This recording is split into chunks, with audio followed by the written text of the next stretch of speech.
Okay. Welcome, Phil. Welcome to the channel. Thank you so very much for joining. It's like been 6 years. We talked last time. We have uh, we talked, I think, during the pandemic, and now here we are, 2026, 2025, 26 season just got over. So here we are. There's a lot of water under the bridge. Time flies by so quickly, and sort Yeah. of the end of one season just flows into the beginning of the next, and it'll keep doing that. That's how it works, I'm afraid. Yeah. So how have you been doing? So we have talked like been talking like long time. So how's Bundesliga doing in your opinion? Well, the Bundesliga is obviously they're my employers, so I'm going to wave the flag as much as I can. But as someone who was born in the UK and grew up there, and obviously the Premier League is what it is. But I Yeah. find the Bundesliga to be such a fascinating league because it has got so many elements that are kind of from the old days. The amount of people in the grounds, you've got that fan culture that sometimes overspills and is a little too much, but without it, the football would be completely empty. Um, there's always goals in the Bundesliga, and as we all know, Bayern can lose to the side at the bottom, or they can beat them by 8 goals. It's always exciting in the Bundesliga. There's never a dull moment. Put it that Yeah. way. Yes. So how would you rate this Bundesliga season especially? How did it go in your opinion? Whilst I'm sure you're aware, I'm not somebody that I'm not a Bayern hater, as you know. Yeah, Some people right. anyway, it's always better when it's closer Yeah. in terms of excitement. I mean, the league was incredibly exciting in terms of the who was going to be relegated and who was going to get to the Champions League and Champions League, yeah. European places. Obviously, Bayern sort of wound up everything in traditional Bayern early fashion. Um, I'm a big fan of when it goes down to the last couple of games and they're fighting back up. Yeah. I think we talked about this 6 years ago when I said if Bayern are going to win the league, then please do it on the last day. Yeah, I mean, yeah, that keeps the thrill. Like, so this isn't like we had a lot of thrill. Even the UECL, the Conference League spots were not decided. The relegation was not decided. The top four spots were not decided. Everything was on the line except the championship. It's but they we're going to talk about Bayern and the Yeah, season they've had, and everybody is saying this is one of the best Bayern sides ever. I realise that the Champions League leaves a big hole in what Bayern fans really wanted this season. yeah, right. It was tough. It was tough, and it was so very very close as well. I mean, the first game was I don't know if you saw. I posted it. That's why I love football. Those kind of games. You get the trolls that go, oh yeah, well the defending's been rubbish in that game, but I don't go to watch football to see defending. I go to see goals. Goals. Yeah, That was just one of the best games I've seen in a long, long time. Even yeah. now, thinking about it gives me a little bit of a shiver. So It was incredible. So like you have mentioned, like this has been this arguably one of the best Bayern teams which have played. So what do you think would be the logical steps from Bayern from here in the summer so that we can compete for the Champions League again and maybe lift that trophy?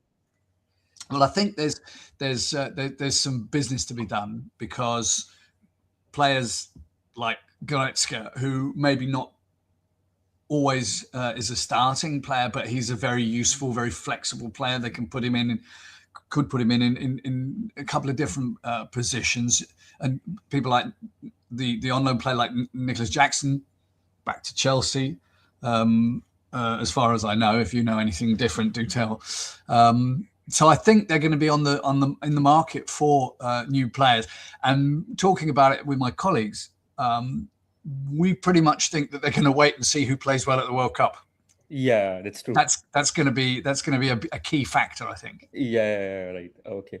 So, I mean, we have heard a lot about that Hertha Berlin kid. So, if you have watched the Mike, I don't know how to pronounce his name, to be honest. It's a bit tough to pronounce. A 16-year-old wonder kid who is being linked to everyone. So how do you think? How will he fare at Bayern Munich? Do you think if we sign him?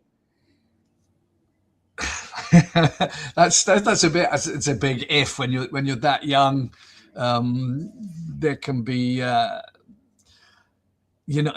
one injury, one twist, and one knee can totally affect a season, a player. I mean, I think this season really two obvious cases are, of course, Jamal Musiala and Davies, because they've had very nasty injuries, really extreme injuries, and hand on heart, whilst they're still very good players, they're not the players they were before their injuries. So it's kind of hard to say. Was probably the understood. Yep. So one thing that has been talked a lot in media is about Vincent Kompany.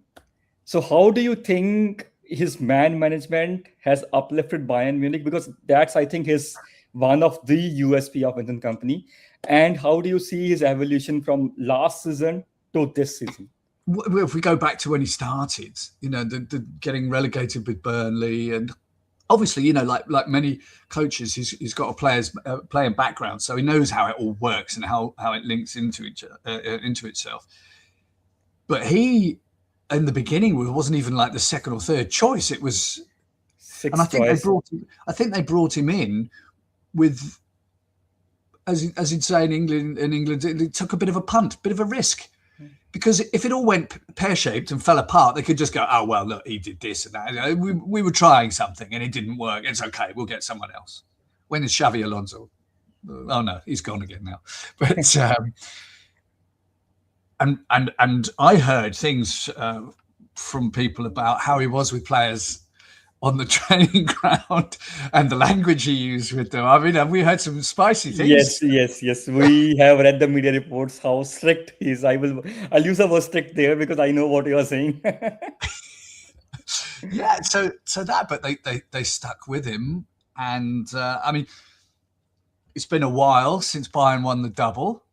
Okay, the treble's not possible anymore, but this Saturday, it's going to be a big day for him. If he pulls that off, I don't think he can do much wrong now, really, as far as his Bayern career is concerned. I mean, the fact that they extended the contract with him and everything means things are ticking over very nicely. Yeah. Okay, so like at Bayern Munich, one question that always comes up is Harry Kane. He's your fellow countryman. So how do you see his impact? And secondly, I mean, we have seen this time him playing. In our WhatsApp groups, we called him. He's the best defender. He's the best midfielder. He's the best defensive striker for us. So how do you rate his evolution? The way he dropped back, the way he broke the press, the way he passed the ball to Olise and unlocked Diaz for those pacey runs. So how do you view that thing? Well, he's certainly not a one-trick pony, is he? He's the England captain. There's a lot of weight of responsibility on his shoulders, but he's having the time of his life at Bayern. He's got the kind of support there that you dream of as somebody in his position. But I think we might have talked about this before, but in the same way that Arjen Robben, as he moved towards the autumn of his career, discovered this new love for football, and he knows how it all fits together. Again, it's another one of those things. And I think Harry Kane does too. So, and he's not proud in as much as he's just at the front and say, well, no, I'm the striker. Give me the balls and I'll score the goals. That's what I do. His ability and willingness to work. I think he really grabs that whole, what it means to play at Bayern München thing. It's for the team. It's not about the individual. Obviously, it's nice to have stars like him and many others. But I think he, as far as his football is concerned, he's enjoying his football. And why wouldn't he? I mean, he's just been crowned the top goal scorer in the Bundesliga for the third season in a row. He's doing something right. And I mean, officially, not officially yet, but he has nearly won the European top scorer golden boot as well, because Mbappe and Haaland, I don't think Mbappe just have 1 game left, Haaland 2 games left. Don't think they would be able to catch him anymore. There's a difference of 8 goals or so So I mean, that's a big trophy to bag, home second time in 3 years. Yeah, it's no, I mean, he's outstanding. And when you, so I might be jumping ahead of the way you want to do the order of things that you want to do. But when you asked me about who do I think should be in the top 11 or my 11 of the season, he was the first name that came into mind. So that's one Bayern player I can't add somewhere else, because he's just simply the best striker in the Bundesliga for 3 years in a row. I thought for a while this season, the fact that he might catch Lewandowski's record, it's hard not to say Gerd Muller's record. Yeah, right. But it's hard not to see that he was going to possibly do that. But of course, if he gets the same sort of service next season, there's always next season. As long as he doesn't get injured, obviously. Yeah, that's correct. So there is one question which has come in chat. So Ashish is one of our fellow Bayern fan. So he wants to know your opinion on the refereeing that is being done these days. That's a tough one. We don't want to put you in the catch-22 situation, but we do want to hear your opinion on that. Well, it's this weekend, of course, saw 2 or 3 referees retiring. Dennis Heidenheim, Patrick Edrich, and Frank Willenborg, I think, but all 3 of them. And not only them, but also some of the assistants like Thomas Korniak, the 2 or 3 assistants also retired. We've opened a massive can of worms here, because we keep talking about refereeing decisions, and a lot of the time it's connected to handball decisions, or those minuscule half a fingernail VAR decisions that either a player is onside or offside. Right from the beginning, I've always been a bit skeptical about the VAR, but people screamed for it. Fans wanted it. They wanted it badly because they saw on Sky or whichever provider, they saw the immediate replays that were possible, and they saw that the person was onside or offside. And then they asked, why can't we have that? We need that. We want that. We really, really want it. And then they got it, and now they don't want it anymore because it holds the game up. It takes I'm just purely... from my point of view, from my work point of view, you get a brilliant ball laid through, and Olise runs onto it and sticks it in the top corner, and you go, oh, that's an amazing goal, marvelous stuff. How can you? Oh, wait a second. There's a VAR check. And then they test it, and I go, yeah, he was onside. So then you go, oh, well, that was a good goal, wasn't it? so it does refereeing decisions, even if they're right, which is why it's there. And sometimes they are right. I mean, it's awkward because you don't want someone to score a goal when it's not a goal. But at the same time, it kind of takes the thrill out. The refereeing is always, I would say, if you ever really want to do a hard job, go and do refereeing. It must be the worst job in the world. I don't know why people do it, especially at lower levels. Because the abuse you get, even when you're refereeing under 7s, the fathers and mothers on the side of the pitch shouting at the referees because they don't know. Everyone expects. I'll give you a fantastic excuse. Give you a fantastic example. I play still at a very, very, very low level. In terms of, I'm 61 now, so it's slow pretty much is what I do. But I play in a 7-a-side tournament every single year. Okay. There's people from around my neighborhood, teams that are put together, just some of them just for that one day. And every team has to put forward a referee to help referee the other games. It's all done on a friendly basis. But the amount of abuse that you get if you do take on that role, because not only do the people who are playing think they are of the standard of Musiala and Ronaldo and Messi, but they also expect the refereeing standards of Dennis Heidenheim and Pierluigi Collina.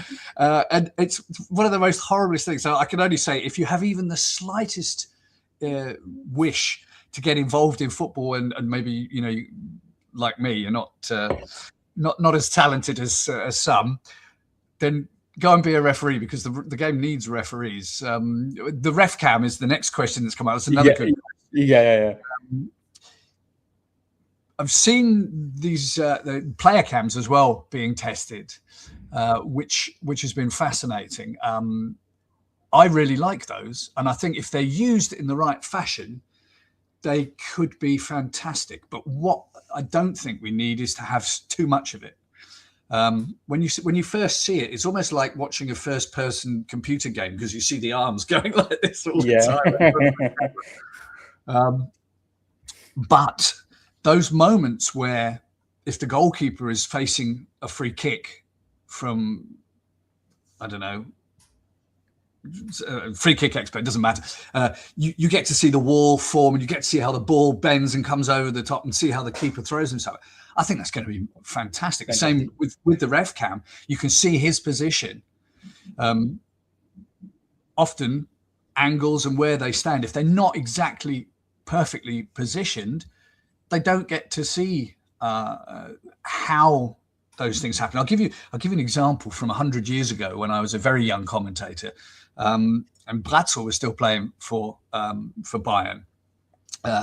So Hasan Salihamidzic slips as he's shrugging off a challenge, and his arm goes out backwards, and the guy behind him who's trying to tackle him slips and falls backwards. And from the angle that the cameras and the referee saw it from, it looked like he'd struck him with the back of his fist and he'd gone over. Oh. The referee pulled a red card and sent him off immediately. But he hadn't touched him. Again, this speaks in favour of VAR, because that is an obvious mistake. But back then, there was no VAR. Yeah. I think these referee questions are coming up. I think we'll take the last one in this queue. Oh, they're good. They're all good questions. Do I yes, think exactly. Yeah. Should have review cards, maybe to beside them. We can all challenge the referee's decision. I like that idea. I must admit, VAR's here to stay. I don't think you're going to get rid of it very easily. But it would be interesting, like in certain other sports. In field hockey. 3 challenges. Yeah, in field hockey, in cricket, and then in American football, is that also? I don't watch that, but in NBA it is there. Yeah. And I think that's probably, for me, just not the opinions of my employer, but certainly for me, I think that's the way to go. I think you should. And then you really do have those moments where you think, "Oh, come on, you've got to be joking. That was way offside."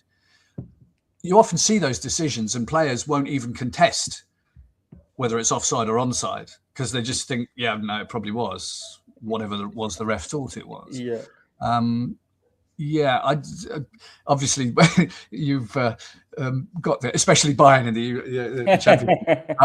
But I suppose everybody's team's got their sub stories, or other teams will point at them and say, "Yeah, well, you got a bit lucky there." But I think it's a really good idea. I think 2 or maybe 3 per game, and then they'll think a little bit more about whether or not it should be looked at. Yeah. So let's come back to Bundesliga again. So I want to talk about one particular coach which has, really been in everyone's mind. That's Sepp Hoeneß. His rise with Stuttgart, the way he established that team, the way he dictates that team, he has been outstanding. And the way I still remember, he won the 3rd division title with Bayern amateur team. And then he moved to Heidenheim and then to Stuttgart. So how do you think his rise has been? And do you think there could be soon we see him getting knock on the door from big clubs? Well, I think now it's going to be difficult to pry him away from Stuttgart, because Champions League, and he's built a side there. I mean, when he moved out from Hoffenheim, one of the reasons, or one of the things he said, we have to bring Angelo Stiller along. He's my main man, and we're going back into my team of the season. But that was something that was kind of a prerequisite for him coming to Stuttgart. He said, "I've got to bring this guy with me because he's brilliant," and he's right. I think it'd be difficult for anyone to prize him away after getting to the Champions League for next season. See how they do next season. might be a bit different. I mean, not that I'm wanting to rain on Bayern's parade, but there is still the matter of the DFB Pokal, the cup final this Saturday. And funnily enough, obviously, the weekend finished yesterday, but here I am making notes, already starting to make notes for. I don't know if you can read that; it's a bit blurry, but I've already got my I've got my stuff out, and I'm starting to write my notes about everything. And I was looking, and the entire team are fit. Stuttgart's entire squad is available. Interesting. So but that also shows a lot about how the club and internally how they manage the place. I mean, if you look at, Bayern as well, you've got players out there. Gnabry obviously is a big miss, but Alphonso Davies is out. It's getting through a season and not losing all those players. And you see some of the sides that have had big difficulties this season, like Wolfsburg, like Bremen. They've had a load of injuries. So, his staff and the backroom staff and him have managed very well how the team have done physically. So I want to know your opinion about the DFB Pokal. That was my next question. So I saw your notes. So we know you are gonna win the game. So I want to know like your favorites, where the game would be broken or where the game could be won. What are your opinion on that? Right. It's very simple, isn't it? There are two areas that we have to concentrate on, and what makes this game it's a bit sad actually. It's probably been the last cup final that I'll commentate because of a change in the rights holders. The production rights will all pass to a different company in the UK now rather than from here in Germany. Okay. So I might be involved. Don't know. So far, I haven't heard anything. But now, I had the privilege of being there in 2013 when these two sides played. Yeah. Interestingly enough, Manuel Neuer was in goal at one end, and who is the reserve keeper, or one of the reserve keepers, was at the other end, Sven Ulreich. And I think it's going to be every single part of the field is going to be where it's important, because Bayern have got the best attack in the Bundesliga, the best attack in the Bundesliga ever. That's by margin. Fact. It's not just an opinion. Yeah. They have outdone themselves. They've outdone themselves.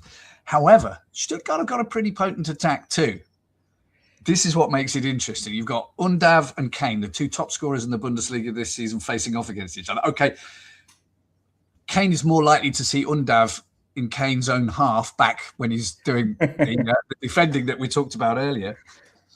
You've got the two goalkeepers. You've got Nubel, who I was reading today, has no future at Bayern. Yeah. And so he'll be certainly wanting probably to stay if Stuttgart can afford him. But as they're getting into the Champions League, they might have a little bit of money.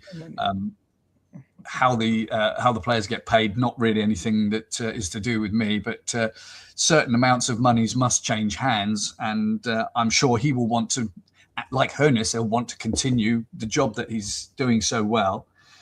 Then you've got the defence, Upamecano, Jonathan Tah on one side, and then you've got the big former Köln man whose name suddenly escapes me, Jeff Chabot.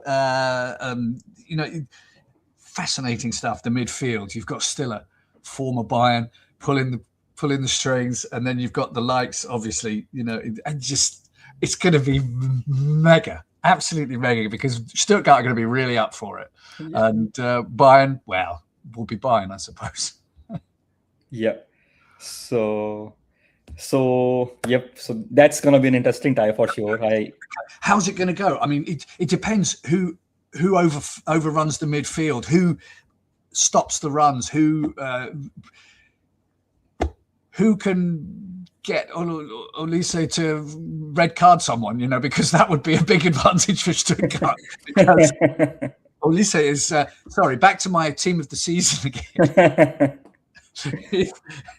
We keep pulling out all the players that I've got in that lineup, but he's been incredible. Bundesliga player of the season.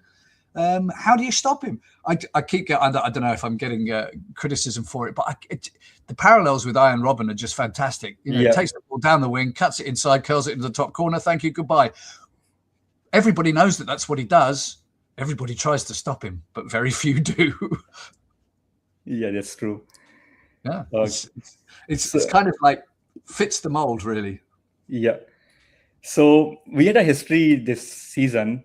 First ever female coach in a top 5 league. Yeah. And then she wrapped her tenure with 2 wins on a trot. That's even a bigger achievement for her. So I know she won't be managing Union Berlin next season because she is moving to the women's team of Union Berlin.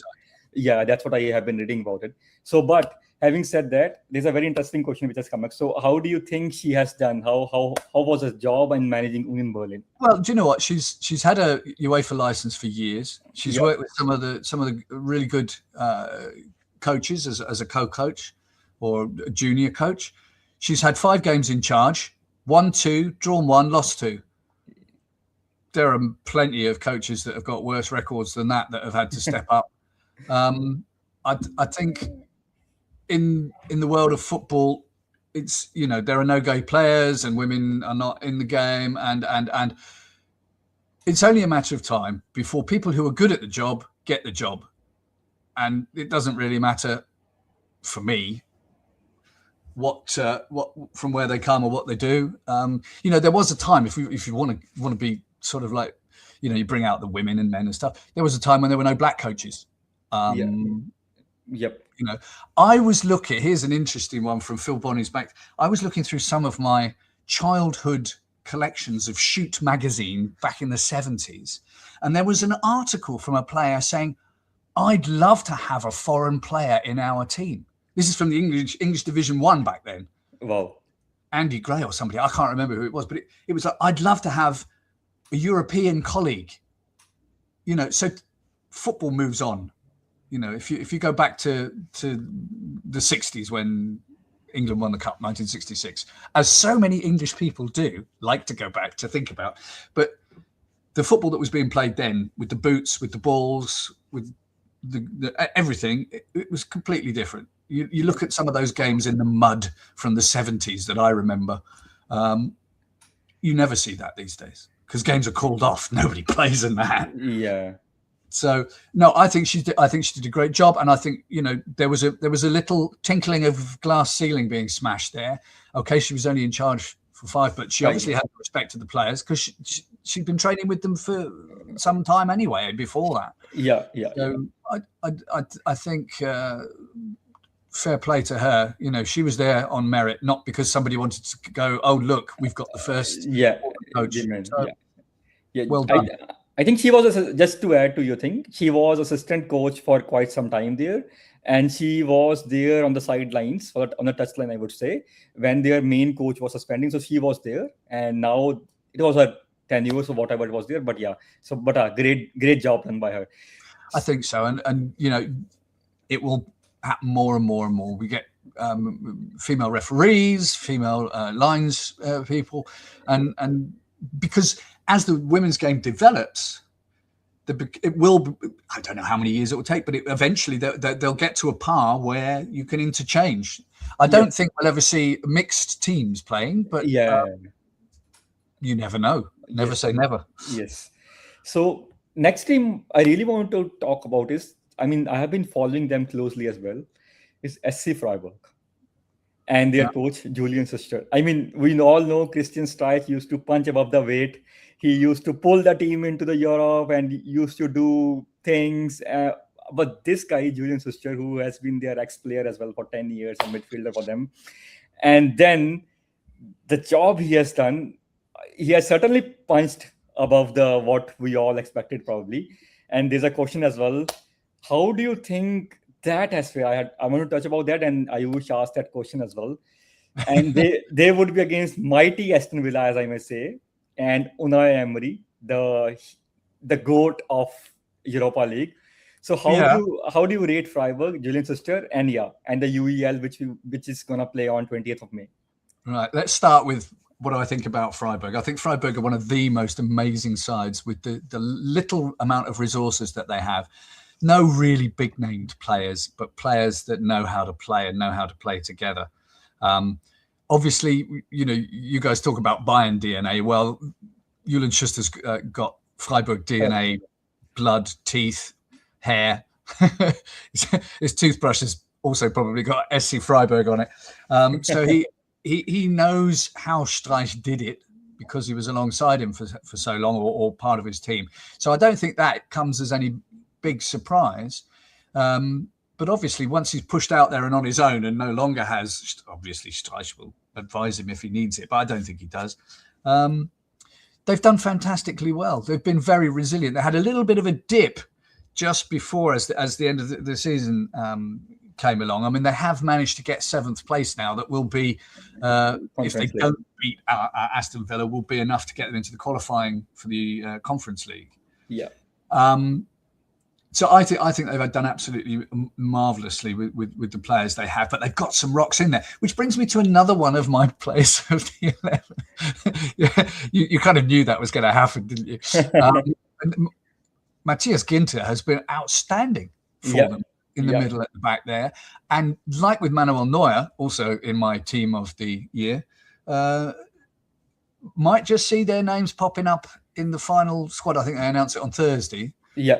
Certainly Neuer, but Matthias Ginter's been included in that. The experience, and he's obviously, he's scored a few goals this season as well. Yes.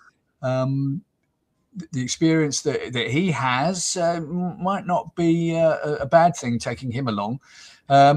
Possibly not as likely to go as Neuer, but it does look like he wants to put Neuer in as the starting keeper. So that's a kind of a knockback for Oliver Baumann. And Nubel, but yeah, so they've been brilliant, and fair play to them, because they've got virtually, I don't know, compared to how much Bayern have got behind them, it's certainly nowhere near as much as that. Moving on to the thorny question of Aston Villa. Yeah. One of those things in the Braga game. The opposition had a red card after how many minutes was it? 10 minutes? 9 minutes, I believe. Yeah. That turns a game upside down. Might happen. I'm a firm believer in the underdog. It might be just a British thing, but my team, Southampton, yes, I know. Before anybody writes in, it's nothing to do with me, and if they did, then there'll be discussions. But I'm from Southampton, and in 1976, 50 years ago, second division Southampton in the FA Cup final beat Manchester United, the Manchester United, with Macari and the Greenough brothers and all those. 1-0. It wasn't pretty, but we did it. So in answer to your question, have they already achieved the high? No, I don't think they have, and they will go into it believing that they can do something. They won't be going in as favourites. They know they're not favourites. But we've seen them this season. When they're on form, they can cause teams problems. Yeah. If you wanted my honest opinion, I think it might be a bridge too far for them. Yeah. To actually get to the Europa League final is a thing that players and clubs around Europe, most of them never get that chance. Yeah. So they'll go in with all guns blazing. I think Aston Villa will sort of be wise not to underestimate Freiburg. Yeah. Yep. So coming to the next question, Phil, Borussia Dortmund. It looks like they are entering another rebuild again, just like they always do. Sebastian Kehl is leaving, and Eugene Brandt is leaving as well. Nicholas Suhl, he has retired, and Giresi has been, linked with an away move. Nico Schlotterbeck has been linked with away move as well. Yeah, no, he's just signed. He's just re-signed, so he'll be there. Coming back to my team of the season, Schlotterbeck will be in there. Yeah. So where do the Dortmund go from here? Well, Dortmund, believe it or not, all my colleagues and I, because there are about 14 or so of us that do the Bundesliga, and we're always sort of like about 9 of us per weekend get together. We have a conference, obviously, and talk about it in the week beforehand. They're kind of boring this season. It's very, very very Kovac ball, just not inspiring. I mean, the thing is, they're producing and getting. I mean, they're second.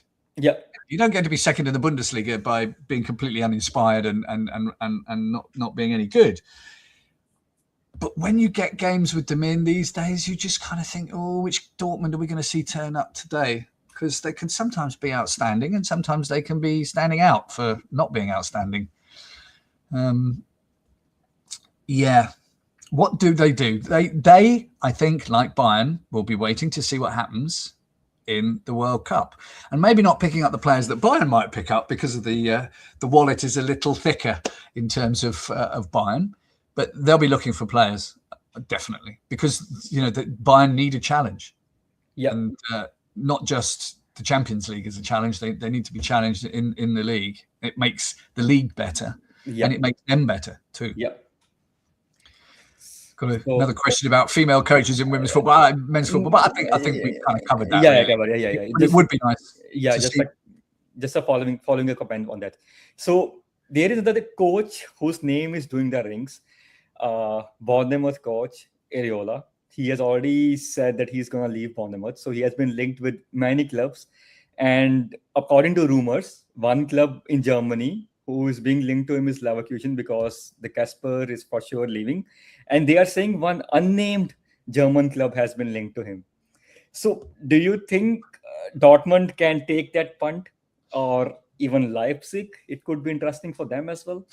Because I don't think Leipzig are going to get rid of Oliver Werner because they've done well since he's arrived. They're in the Champions League again after missing out last season, and now he's getting some good results there. I think they, like the rest of the top 5 or 6 clubs, will be looking at what's going on in the World Cup. I mean, the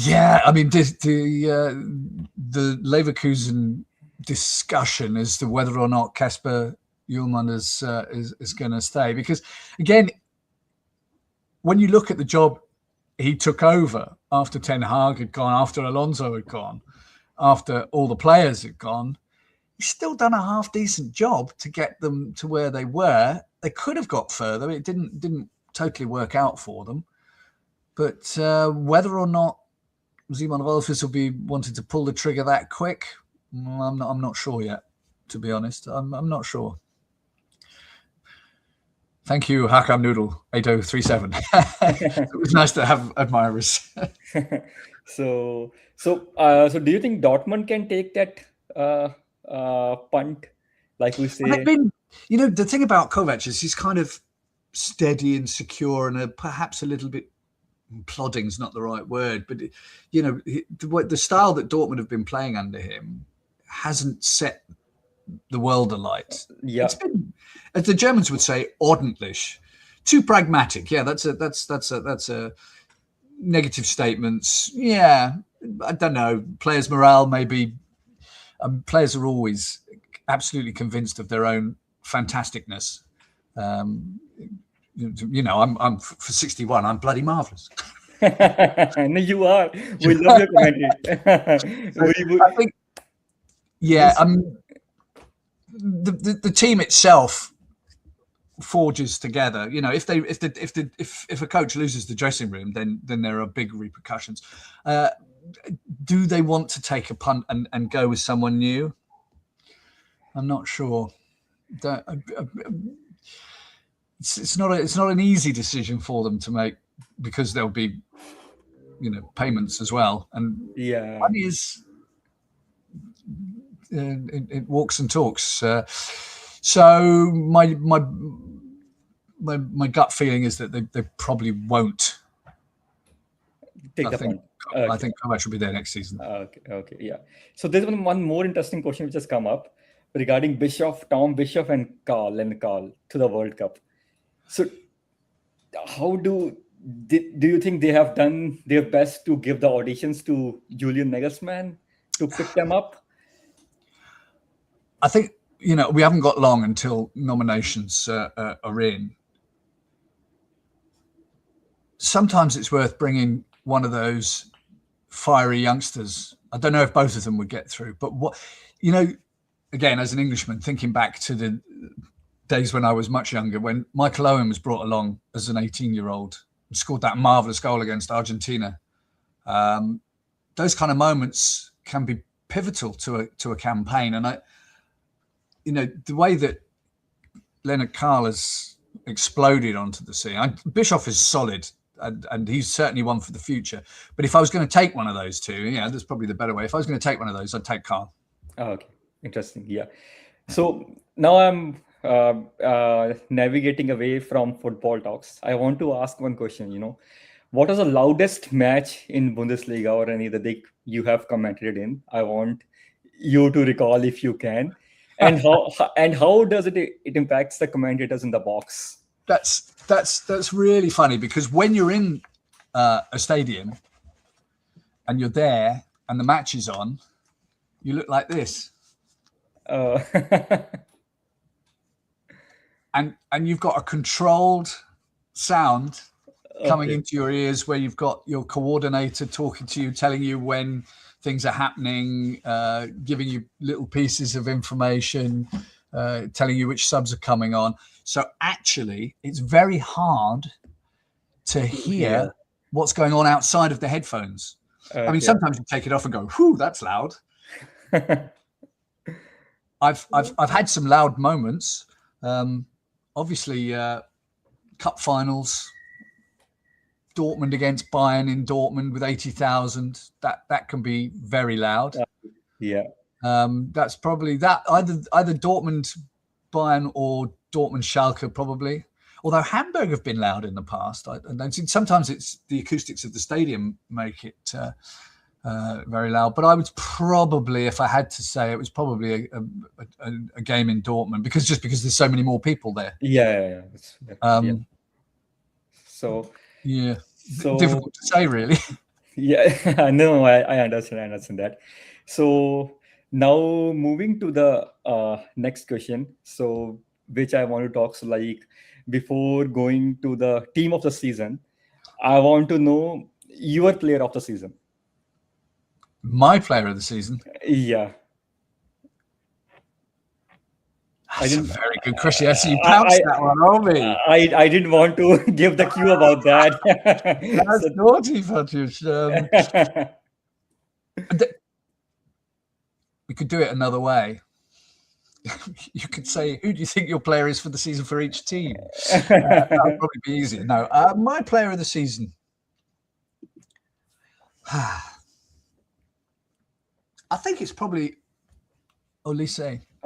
Okay. So if you go with the majority, just in terms of, I mean, I'm going with my employers or with the people that voted. It's such an impact this season on everything. Yeah.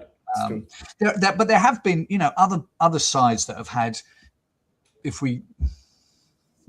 Should I go there, because it kind of, the one goes into the other question, like my 11 of the season, or my team of the season. Every side has had one of their major, but I think, Michael Olise. Okay. So there is an interesting question just come up. How do you think Schalke is going to do next season? And we had a story of Wolfsburg as well, one of the tiniest cities in Germany, and they are getting promoted for the first time. That's a story in itself. So I want you to touch upon these two things as well, Schalke and Wolfsburg as well. Right. So which one do you want to start with? Schalke. Let's go with Schalke. Let's talk about Schalke. They are a massive, massive club. And I like the stories of Elversberg and Heidenheim and Paderborn and everything. But really, I'm kind of a bit of a snob. I like the big sides being there. I'd like to see Hanover. I'd like to see Kaiserslautern back to the strength. Massive sides. Yeah.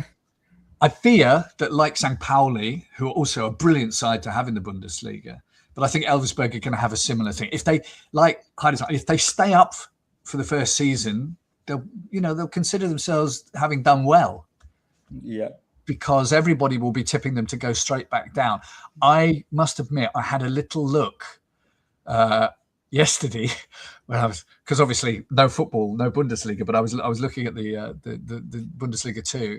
I was looking through their team sheet, and I thought I can't really put my finger on any of these players as knowing where they come from. Maybe a couple have had sort of time at Heidenheim or Hoffenheim, or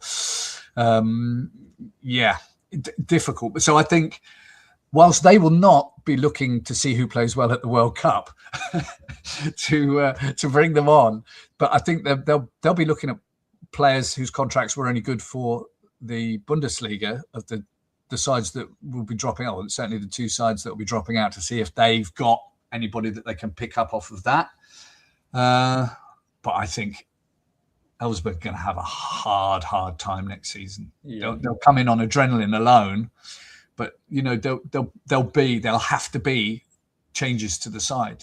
You come in on an absolute high, winning games, and then you get drawn against Dortmund and Leipzig in your first 5 games, and you get a couple of hammerings, and then you've got Bayern after that. God knows what will happen. And it could be very demoralising very quickly. Sometimes the fixture list can absolutely kill you. Köln this season only just squeaked through. That last game against Bayern was a disaster waiting to happen for them. Yeah. But luckily they'd got enough of the job done at the very beginning of the season, when they had that great start, beating Freiburg, beating Hoffenheim. Those points are what saved them, I think. Yeah, it's true. But yeah, I think Schalke, they bring a lot with them. They've got a lot of weight, maybe not a lot of money. I think it was we were talking in the pandemic that the pandemic was what killed Schalke, because they're a side, and Schalke fans, forgive me for saying this, but they are a big team. They are a big club. They are a big club, but they are not a big club with a lot of financial backing anymore. Yeah, I think for years the problem they had was that they were trying to rub shoulders with Bayern and Dortmund. I mean, it's not so long ago that they themselves were in the Champions League, but the money was coming in at the gate and going out again immediately. And when there was no gate, when there were no fans coming to the stadium, that money just disappeared, and it caused the quality of players and everything to go down, and that's why they went down, I think, in the end. I was actually in the stadium that evening when the fans were chasing the players through the car park. Not too happy about the way that Schalke have been playing. But do I think how far can Schalke go next season? Schalke's, if they're clever, their aim will be to stay in the Bundesliga. That is what their target is next season. After that, you can think about it. Yeah, they are a big name, and they're a name that can attract. They've got a super setup. Their youth academy is fantastic. The talent Talentschmiede, the talent smiths, one of the talent smiths of the Bundesliga. Yeah, there's you look at who's been through their books over the years, and that they do football well. But money and business is unfortunately more and more what football is about. So my fingers are crossed for them, because if you're having the Dortmund Schalke derbies, you need to be having those in the top flight. Yes. It's no fun if it's in Bundesliga 2. Not that Dortmund are heading for Bundesliga 2. I wouldn't say that. Yeah, that makes sense. So my next question is, again, I didn't give you a heads about it. So manager of the season for you. Coach of the season. Yeah. Do you know what? I'm going to say Ole Werner. I think he's done a really good job. Because like with some other sides, they lost a few names at the beginning of the season. He's come in as a new coach after his time with Bremen, and he's got them to the Champions League. Yeah. That's not bad. That's not a bad thing. So I think he'd be in my top 3. Obviously, I'm talking to Bayern Fan Club India, so I would also say that Kompany's not done too bad a job. I think you'd say. And Schuster as well. What a job he's done. Yes, absolutely. So those would be my top 3. You can order them how you like. Interesting. So now there's an interesting question came up. So I want to know. So let's say not top 5 leagues. So let's ask you, who has been the best player in the world this season? If I have to put it this way. Do you want to know something really rather sort of, it doesn't speak well about me, but I pretty much only concentrate on the Bundesliga. Okay. No, that's fine. So when I was before I was a football commentator, I was just a football fan. I'd be able to tell you because I watched pretty much everything. Anyway. Yeah, makes sense. But these days, I just concentrate on Germany and what's going on in Germany, and mainly the Bundesliga. Yeah. My poor, long-suffering wife, who has been with me for nearly 40 years together. Over the years, we've developed a bit of a rule. As far as football goes, if it has German interest in it midweek, then I'm allowed to watch. Oh.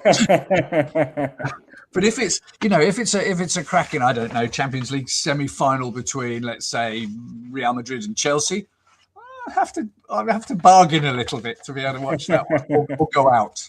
That's the other one. Okay. Go to a bar and watch it. Okay. So yeah, so I'm sorry about the top 5 leagues coaches. Not really. No, that's fine. I understand. No. Well, I won't give an opinion because I don't really have one. Yeah. So now my next question: who has been the signing of the season this year in Bundesliga? Oof. Unfortunately, some of them have been like loans. Yeah. And we're heading towards the 11 of the season. Yeah. That would be the last question to wrap up. Yeah. Yeah, signing of the season. I don't know. Some of the players that have come in on loan have been good. Which Bundesliga has the best infrastructure overall out from football and broadcasting? Sorry, that's a very interesting question. I'd rather answer that one. No, I won't let you go away with signing of the season. I do want to hear your opinion on that as well. It's the end of the season, and I can't remember really who came in this season or who came in at the end of last season. So let's go with Luis Diaz then. Oh, I think that's a good Yeah, that's a good punt, that one. I was just having 25 came in. Yeah, brought in from Liverpool, and I'd go with that. He's been bloody marvellous as well, to be honest. Yeah. I mean, part of that whole Bayern attack, which has been non plus ultra. I mean, you haven't ever seen better than the Bayern attack this season in the league. So yeah, that's a good shout. I like that. Which Bundesliga stadium has the best infrastructure overall layout from a football and a broadcasting perspective? Do you know one that is really awful? One that's really awful is the really old one. Is the one where I'll be on Saturday. The Olympic Stadium. The Olympic Stadium in Berlin. Now this is purely a.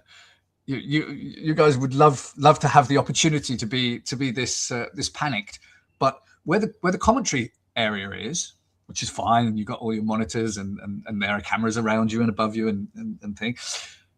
However, as I've probably mentioned a couple of times here, I'm over 60 now, and at half time I quite like to go to the toilet.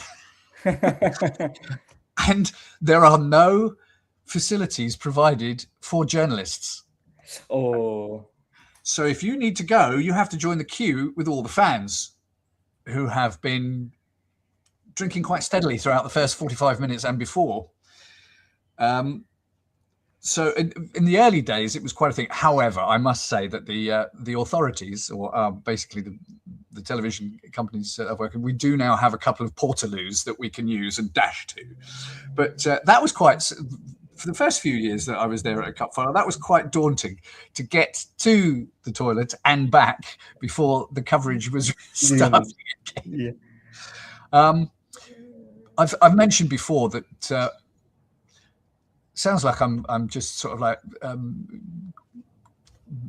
just being complimentary because it's Bayern India that's talking to me. But actually, the Allianz Arena is very well laid. I mean, it's fairly new. But let me tell you, there's no issues there at halftime. It's out the door, and there is the facility. There are the facilities for the journalists, and the food is pretty good too. And it's a very nice stadium to go to. Nice. And it's got, since it's had a repaint inside, it's even more atmospheric. That FC Bayern Munich, the cheers and all those things. Yeah. It's nice. That's nice. But, that's a good one. From a broadcasting perspective, some are really awful. I like Schalke, but the seats in Schalke are, what's the word? They're like screwed into the ground. Oh. So you can't actually you can't move them any closer. And I'm quite a small bloke, so what I often get is I have the issues that I'm just a little bit too short. I end up like this. I have to sort of half stand to see over the monitor, and there's a great big gap between me and the table. But these are real problems that are not really problems, but it's amusing to me that someone would ask about things like that. So those kind of things. And the other places some places you go to, and of course I take my laptop with me because I've got stuff saved and websites that do in-game statistics and all that sort of thing that comes through. And sometimes the Wi-Fi doesn't work, so then you have to find a LAN cable to plug in, and sometimes the LAN cable doesn't work. So before you even start to do anything, when you get to the stadium, you have to find the people in charge and say, do I have Wi-Fi or do I have internet? Because otherwise I'm just reduced to my notes, which is that's the reason you make them, just in case the internet blows out. But it's much nicer to be able to say, 40% all in the opposition half or whatever. Yeah. So now let's move to the last question. So one which I gave you cheat sheet already for that. We've been through most of them. Yeah, but still, let's start with the team of the season for the 2025-26 Bundesliga season.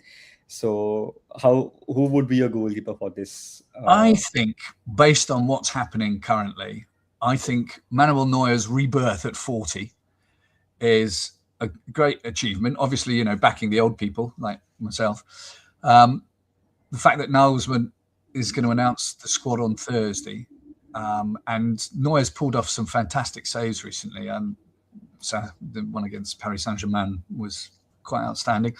And despite retiring after Euro 2024, he's not only coming back as a backup, but it looks as if Nagelsmann's going to intend to start with him. Which is a massive achievement for someone that old. Obviously, reserve keeper Gregor Kobel, 15 clean sheets this season. That's clear as well. Yeah. Moving on into the defence. We mentioned him earlier, Nico Schlotterbeck, leader, driving force at the back for not only for Dortmund, but of course also for Germany at the World Cup. Had the pleasure of meeting him a couple of cup finals ago when he was with Freiburg. Very pleasant young man, and I like his style of play. It's aggressive. It's forward looking. He makes choices. So a good inclusion. We talked about Matze Ginter already. He could be. He's certainly in the outside 55 or however many it is. He's been mentioned. Core player in Freiburg's run to the Europa League final. Yep.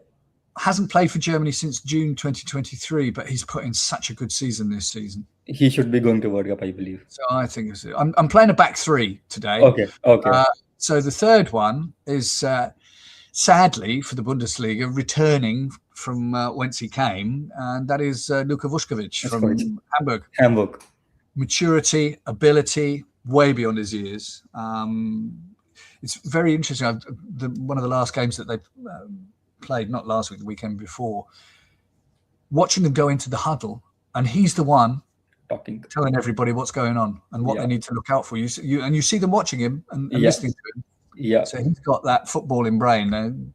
So he was a real breakthrough for him, and I hope his career continues because Lord knows Spurs need some defence. Yeah, they do. Yeah. We're moving on to the midfield, and I've got one cheaty midfielder in here because he sometimes plays midfield and sometimes plays forward. But Christoph Baumgartner, the Austrian from Leipzig, is in there. 13 goals, 9 assists. That's pretty impressive. Yep, I'm going to be interested to see how Austria do at the World Cup. They've got some decent players, and if we'll have a look at that. Angelo Stiller, we mentioned. Yes. String puller, midfield general for Stuttgart. We'll be seeing more of that probably on Saturday. Also, Germany hopeful as well. And here's another one out of maybe a little bit out of left field is Johan Manzambi. Oh, he has been terrific. How good has he been? Terrific. How good has he been? And when you've been playing him in the number 6 role, he's been good. But they played him a couple of times in the number 10, and he was fantastic. Fantastic. Yeah. So they'll be having difficulty keeping hold of him. Yeah, I think. Yeah. And now my cheat midfielder is Said El Mala from Köln. Okay. Big breakthrough season for him. 13 goals. Kind of, they're calling him El Maladona. Okay, that's the first time I heard about. Okay, that's interesting. El Maladona. Köln, they love him. They think he's the new Lucas Podolski. So I think they'll be having difficulties keeping hold of him too. There's already been rumours of moving to Brighton, places like that, although the Brighton thing didn't come through. Yeah. And that brings us on to the front line. I play 3 up front. Yeah. But obviously, Michael Olise. Yeah. Bundesliga Player of the Year, and quite rightly so. Dennis Undav is the next one, the top German scorer in the Bundesliga. A little unorthodox. There's something about some of the people listening might disagree, but there's something Thomas Müllerish about him. I was about to say that Baumgartner and Dennis Undav, the way they move between the lines, it reminds of us the Ramdwater. Yeah. Thomas Müller, one of my favorites of all time. Just love what he did. Great stuff. And there is only one. My captain, Harry Kane. Just marvelous. What a marvelous player he is, and so modest and a team player, and he has absolutely everything. And if I'm choosing a captain from that lot, it wouldn't be Neuer. It would be Harry Kane. I do have 2 substitutes that I thought were well worth a mention. Alice Garcia from Leverkusen, heart of their midfield. And he's had last season was probably better, and the other one, of course, is the rookie of the season, Jan Diamandi. Okay, yep, he's been exciting. Those 2 are on the bench though, along with Gregor Kobel. Yeah, nice. Thank you so much, Phil, for taking time out after a tiring season. Really. Well, it's not quite over yet. We've still got one big game to come. On Saturday. So thank you so much. Hopefully, I actually looked out this. Because, as I said, I think I had the. Interesting! Yeah, we can see that. That was 2013. That's the match program from 2013. Okay, nice. So I was looking that out. Yeah.